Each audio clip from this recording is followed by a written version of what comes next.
Week 3 of the NFL season is here. Now, last week I split in these NFL picks going 1-1, but later on did use some of the leans for Monday Night Football, teasing New Orleans and Pittsburgh, tying that into a San Francisco win over the Giants on Thursday Night Football to eke out just a small profit. Now, this week I have 2 parlays covering 7 games going down on Sunday and Monday. Now, please give this video the thumbs up and subscribe to the channel if you want more of these NFL parlays all season long. Now, let's get into it.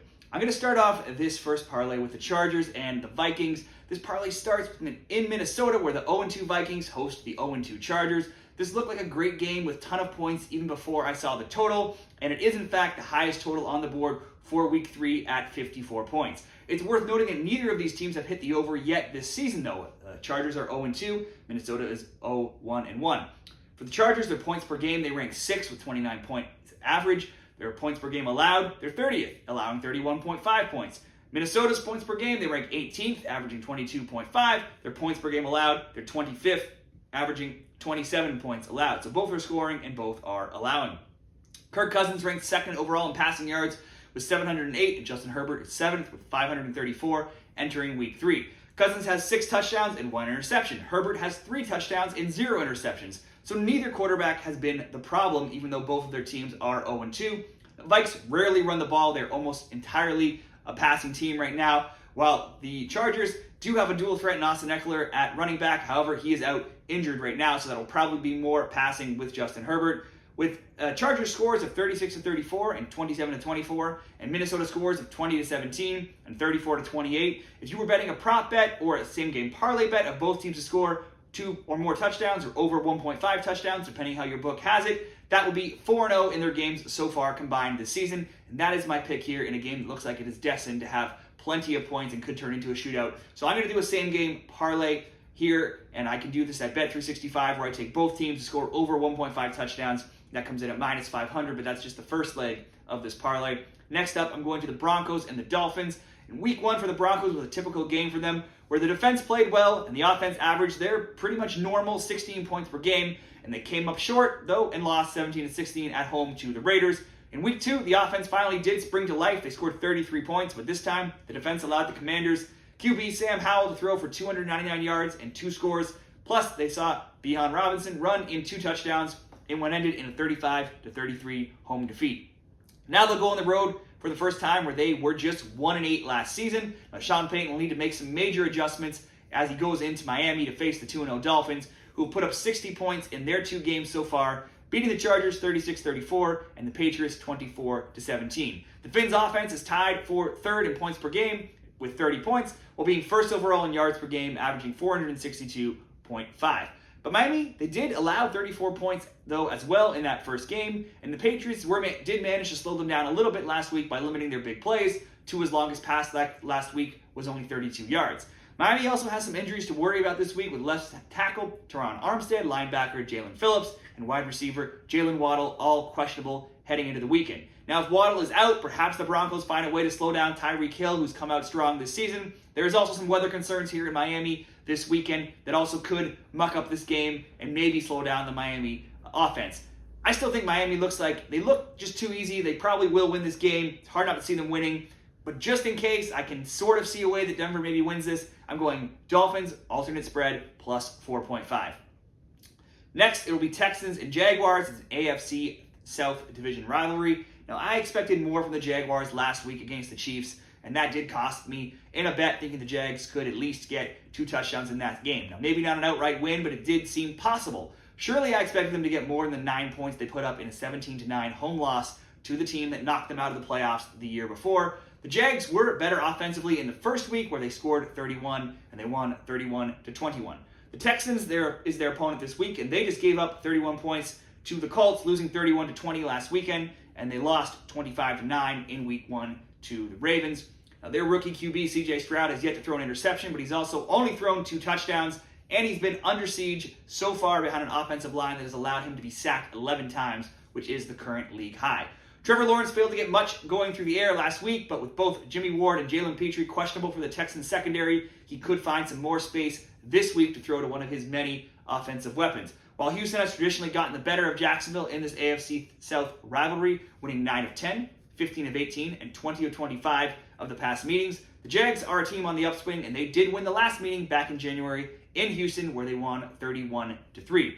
Lawrence has two wide receivers who have each had a 100-plus yard receiving day so far this season, with Ridley doing so in Week 1 and Kirk doing so in Week 2, and that's not even counting Etienne and Engram, although they do miss out on Zay Jones this week, who is injured. The Jags struggled in the red zone versus Kansas City, but this week it'll be Houston. The Texans allowed scores on all four of their opponents' red zone trips last week, and they are 29th in opponents' red zone touchdown scoring percentage on the year. This looks like a Jacksonville win here this week on the money line. And finally, it'll be New England and the New York Jets, another divisional rivalry in the AFC East. The Patriots are 0-2 this season, while the Jets are 1-1.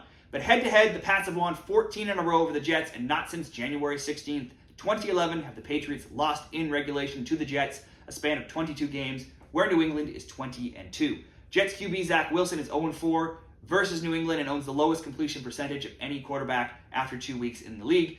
Wilson has only completed 26 passes this season as well, for an average of 13 per game, obviously. That's not a recipe for a win, much less for a big win if you were to consider taking the Patriots on an alternate spread or a teaser. For the Jets, Wilson really only trusts Garrett Wilson right now. He leads the team with 13 targets and 7 catches. After that, the Jets' receiving core is mostly filled with average guys who were brought in simply because they played with Aaron Rodgers. Well, Aaron Rodgers is no longer here, and they don't have the same chemistry with Zach Wilson. The Pats have also slowed down the Eagles and the Dolphins, despite losing both of those games. Now, this Jets offense will be a big step down. The Jets are 27th in points per game and 29th in yards per game.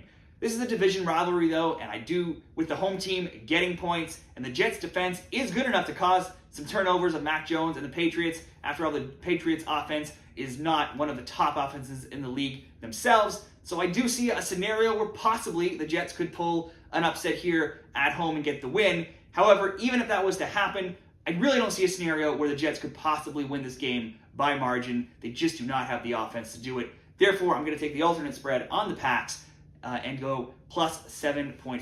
So that means the Jets would have to win by over a touchdown here. Now, if you were to put all of those together with plus 7.5 on the Patriots and the Jacksonville Jaguars to win, plus 4.5 on the Dolphins, and both teams to get at least 2 touchdowns between Minnesota and the Chargers, that would come in at minus 104 odds. So that'll be the first parlay.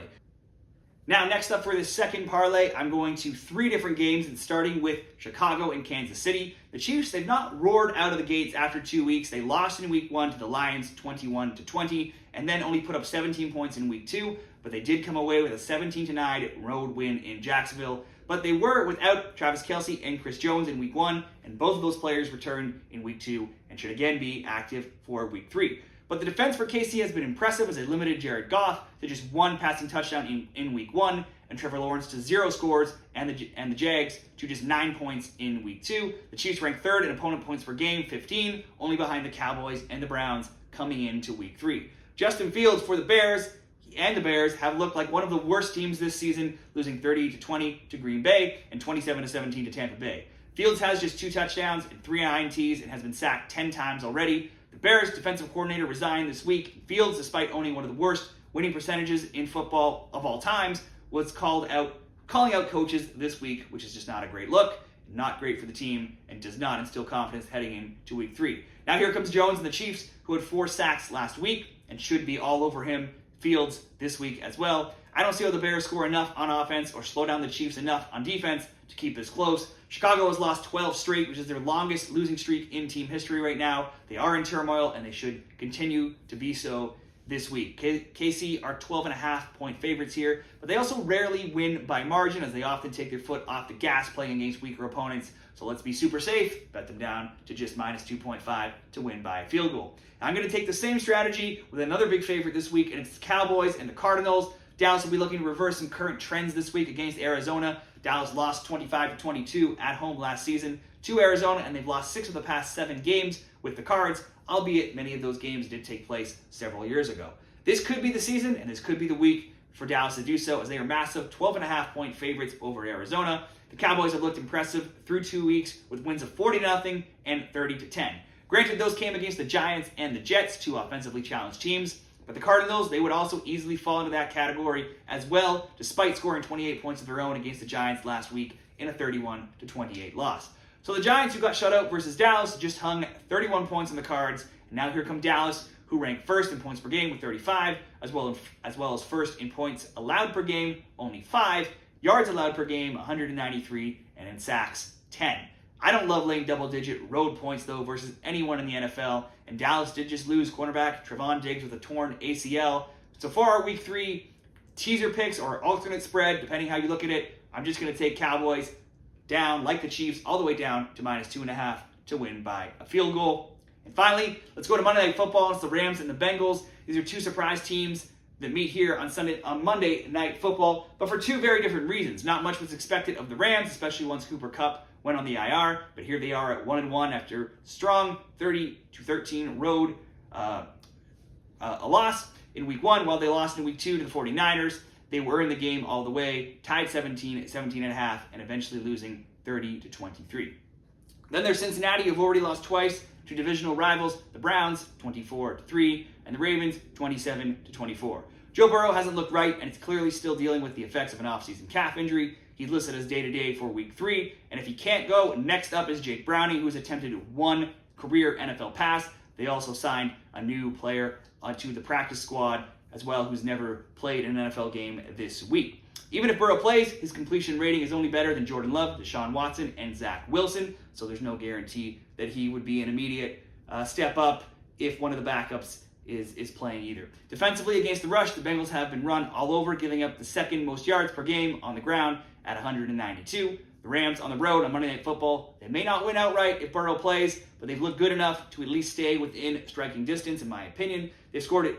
They are second in total yards per game on offense at 406, and Kieran Williams with 3 rushing touchdowns, Puka Nacua, 266 receiving yards, and Tutu Atwell with 196 receiving yards have all had strong starts to the year for the Rams offense. Meanwhile, Cincy's offense ranks dead last in yards per game with just 212, and doesn't look like they'll be able to pull away from anyone by margin right now, even if Burrow plays, and even if they do win this game on Monday Night Football. So I'm going to bet the Rams as a short current underdog of around plus 3 or plus 2.5, up to plus 10.5. So that means they'd have to lose by 11 or more, and that will be the third leg of this parlay. So it's Rams plus 10.5, Dallas minus 2.5, and the Chiefs minus 2.5. Now there you go for my NFL Week 3 picks and parlays that include a bunch of moneyline picks, alt spreads, teasers, and scoring props. They might not pay out huge, but they do look very safe and hopefully will cash this weekend for NFL Week 3. Let me know your Week 3 picks in the comments, and let's all have a winning weekend in the NFL.